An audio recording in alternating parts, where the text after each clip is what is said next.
Rais wa Jamhuri ya Muungano wa Tanzania, Mheshimiwa Samia Suluhu Hassan amepokea kwa masikitiko makubwa kifo cha mbunge Jenista Mhagama. Kupitia katika ukurasa wake wa kijamii ameandika, nimepokea kwa masikitiko taarifa ya kifo cha mbunge wa jimbo la Peramiho, Mheshimiwa Jenista Joakim Mhagama.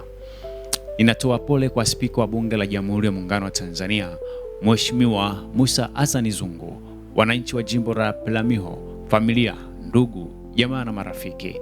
Kwa miaka 38, Mheshimiwa Mhagama amekuwa mwanachama mahiri wa Chama cha Mapinduzi CCM, kiongozi wa vijana, kiongozi wa wanawake, waziri katika awamu mbalimbali na mnasihi wa wengi katika siasa na maisha.